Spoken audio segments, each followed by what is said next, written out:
میرے پیارے بھائیوں اور بہنوں، کبھی کبھی ہمارے دشمن ایسے ہوتے ہیں جنہیں ہم نہیں جانتے اور اللہ ہی بہتر جانتا ہے۔ کبھی کبھی ہمیں غیر محفوظ محسوس ہوتا ہے اور اللہ تعالیٰ فرماتے ہیں کہ وہ ہمیں تھوڑی بے یقینی سے آزما سکتے ہیں، یا ایسے لوگوں کی دشمنی سے جو ہم جانتے ہوں یا نہ جانتے ہوں۔ کبھی کبھی ہمارے درمیان منافقین ہوتے ہیں جو ہمارے سامنے مسکراتے ہیں لیکن پیچھے ہمارے خلاف چال چلتے ہیں۔ اس بارے میں میرے لیے اللہ کی کیا رہنمائی ہے؟ مجھے کیا کرنا چاہیے؟ کیونکہ اگر میں ایسے لوگوں کے بارے میں پریشان ہونا شروع کر دوں گا تو شاید میں غمگین ہو جاؤں گا، میں افسردہ ہو جاؤں گا اور زندگی میں آگے نہیں بڑھ پاؤں گا۔ ہمیں زندگی کو جاری رکھنا ہے، ہر صبح ایک نئی مسکراہٹ کے ساتھ اٹھنا ہے اور اللہ کی رحمت پر بھروسہ رکھتے ہوئے آگے بڑھنا ہے۔ اللہ تعالیٰ نے سورہ النساء میں بڑی خوبصورتی سے یہ بات بیان کی ہے۔ اللہ فرماتا ہے، اللہ بہتر جانتا ہے کہ آپ کے دشمن کون ہے اور اللہ آپ کے لیے کافی ہے اور اللہ آپ کے لیے مددگار ہے۔ آپ کے لیے اور میرے لیے اللہ سے بہتر کون ہو سکتا ہے؟ کون ہے جو ہمیں محفوظ رکھے اور ہماری مدد کرے؟ اللہ کے سوا کون ہے؟ لہٰذا میرے بھائیوں اور بہنوں، جب آپ کو بے یقینی کا سامنا ہو، جب آپ نہیں جانتے کہ کیا ہوگا، تو اسے اللہ کے حوالے کر دیں، اپنی دعائیں پڑھیں اور آگے بڑھتے رہیں۔ اللہ آپ کے دروازے کھولے گا، اللہ آپ کے دل میں سکون دے گا۔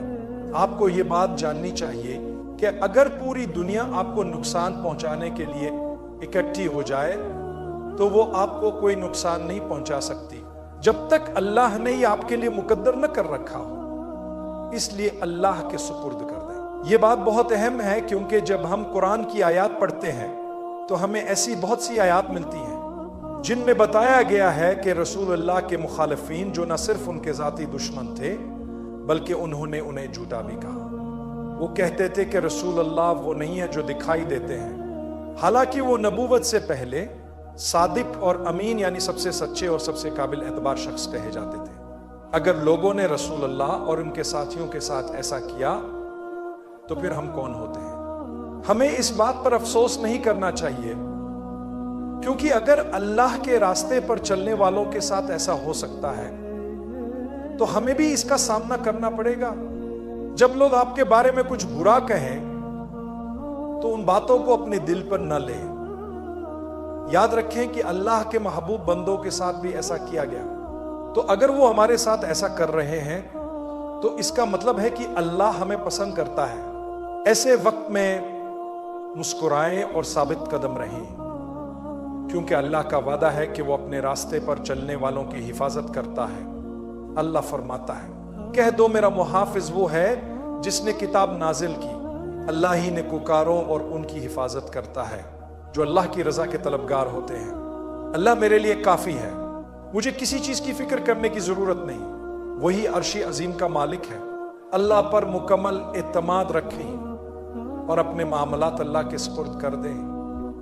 اگر آپ کو تھوڑی سی تکلیف یا پریشانی ہو تو یاد رکھیں کہ اس میں آپ کے لیے دراصل کوئی نہ کوئی فائدہ چھپا ہوتا ہے۔ جب رسول اللہ کے پاس لوگ آئے اور کہا کہ دشمن نے بڑا لشکر تیار کر لیا ہے، تو آپ نے فکرمند ہونے کے بجائے اللہ پر بھروسہ کیا اور فرمایا اللہ ہمارے لیے کافی ہے اور وہ بہترین کارساز ہے۔ اگر دشمن آپ کو نقصان پہنچا بھی دے تو ہو سکتا ہے کہ اس میں بعد میں آپ کے لیے کوئی خیر ہو۔ حدیبیہ کے معاہدے کے وقت بھی صحابہ کرام کو یہی لگا کہ ہم سچائی پر ہونے کے باوجود عمرہ کیوں نہیں کر سکے، لیکن اللہ نے فرمایا یقیناً ہم نے آپ کو واضح فتح عطا کی ہے۔ حضرت عمر جیسے صحابہ بھی حیران تھے کہ یہ فتح کیسے ہو سکتی ہے، لیکن صبر کریں، فتح صبر کرنے والوں کے ساتھ ہوتی ہے۔ اگر آج نہیں تو کل آپ خوشی منائیں گے، آپ فتح یاب ہوں گے۔ اور یوں رسول اللہ نے فرمایا کہ اگر اللہ نے اسے فتح کہا ہے تو یہ واقعی فتح ہے۔ کچھ سال بعد وہ فاتحانہ انداز میں مکہ مکرمہ میں داخل ہوئے۔ فتح مکہ کے دن صحابہ کی تعداد ہزاروں میں تھی، اور آپ جانتے ہیں کہ رسول اللہ نے اس دن کیا کیا۔ جب وہ جانتے تھے کہ وہ جیت گئے ہیں تب بھی وہ سب سے زیادہ عاجزی کے ساتھ پیش آئے۔ وہ غرور و تکبر سے بالکل پاک تھے۔ جو بھی اس دن معافی کا طلبگار ہوا اسے معاف کر دیا گیا۔ صرف یہی نہیں، جب انہیں مکمل طاقت اور اختیار حاصل تھا، جب وہ اپنے دشمنوں کے ساتھ جو چاہتے کر سکتے تھے، تو انہوں نے کیا کیا؟ انہوں نے ایک سوال کیا، اور یہ سوال مجھے بہت پسند ہے کیونکہ اس سے ہمیں بہت کچھ سیکھنے کو ملتا ہے۔ جب آپ طاقتور ہوں، جب آپ کے پاس دولت ہو، جب آپ کے پاس اختیار ہو، جب آپ کسی منصب پر ہوں، تو آپ کیا کریں گے؟ رسول اللہ ان سب سے بلند تھے، یہ سب دنیاوی القابات ہیں، لیکن آپ سب سے افضل نبی، سب سے بہترین انسان تھے۔ رسول اللہ نے اہل قریش سے پوچھا، تمہیں کیا لگتا ہے کہ میں آج تمہارے ساتھ کیا کروں گا؟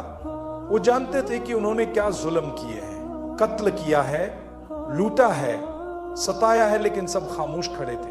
وہ امید کر رہے تھے کہ اچھا سلوک کیا جائے گا۔ رسول اللہ نے فرمایا، جاؤ تم سب آزاد ہو، آج تم سے کوئی بدلہ نہیں لیا جائے گا۔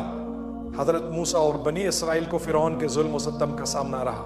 برسوں کی اذیت کے بعد حضرت موسیٰ اور ہارون نے دعا کی، یا اللہ، یہ فرعون دن بدن زیادہ فساد پھیلا رہا ہے، آپ نے اسے دنیا کی خوبصورتی، دولت اور اختیار دیا ہے، اور وہ اسے لوگوں کو گمراہ کرنے کے لیے استعمال کر رہا ہے۔ یا اللہ، اس کا مال ختم کر دیں، اس کا دل سخت کر دیں۔ اللہ نے جواب دیا، میں نے تمہاری دعا قبول کر لی ہے، لیکن تمہیں ثابت قدم رہنا ہوگا یہاں تک کہ تم اپنی دعا کو حقیقت بنتے ہوئے دیکھو۔ اللہ ہمیشہ سنتا ہے، ہماری دعائیں قبول ہو جاتی ہیں، لیکن کبھی وقت لگتا ہے۔ فتح تبھی نصیب ہوگی جب ہم صبر و استقامت کے ساتھ صحیح راستے پر چلتے رہیں گے۔ اللہ ہمیں کامیابی عطا کرے گا بشرطے ہم اس کے حکم پر چلیں اور اس کی راہ میں ثابت قدم رہیں۔ میں اپنی بات کو ایک خوبصورت آیت کے ساتھ ختم کرنا چاہتا ہوں جو ہم نے آج شام پڑھی۔ ہم نے دشمنی، نفرت اور حسد کے بارے میں بات کی، اور یہ سب کچھ رسول اللہ اور ان کے صحابہ کے ساتھ پیش آنے والے واقعات میں سمویا ہوا ہے۔ حضرت موسیٰ کے واقعات بھی ہمارے سامنے ہیں۔ بعض اوقات ہم کسی کو پسند نہیں کرتے، کیوں؟ جو بھی وجہ ہو، ہم انسان ہیں، کبھی کبھی ہمیں کسی کے ساتھ آرام دہ محسوس نہیں ہوتا، یا ہم ان سے دور رہنا چاہتے ہیں۔ یہ انسانی فطرت ہے کہ ہمیں بعض لوگوں کے ساتھ مسئلہ ہو سکتا ہے، لیکن جب آپ کسی کو ناپسند کرتے ہیں تو اس ناپسندیدگی میں میانہ روی اختیار کریں۔ شاید کل وہی شخص آپ کا دوست بن جائے، شاید کل وہی آپ کے قریب ہو جائے۔ اللہ ہمیں حکم دیتا ہے کہ کبھی کسی سے نفرت یا ناپسندیدگی کی بنیاد پر انصاف کا دامن نہ چھوڑیں۔ اللہ فرماتا ہے، عدل کرو، یہی تقوی کے زیادہ قریب ہے۔ جب آپ کا اللہ سے تعلق ہوتا ہے تو اگر آپ کسی کو ناپسند بھی کرتے ہیں تب بھی آپ ان کے بارے میں جھوٹ نہ بولیں، ان کے خلاف کہانیاں نہ بنائیں، اور انہیں بے وجہ نقصان پہنچانے کی کوشش نہ کریں۔ اگر آپ ظلم کریں گے تو غلط آپ ہوں گے، پھر اللہ کی مدد کیسے آئے گی؟ لہٰذا اپنی ناپسندیدگی کو کسی پر ظلم کرنے کا بہانہ نہ بنائیں، انصاف کریں، کیونکہ یہی اللہ کے قریب ہونے کا ذریعہ ہے۔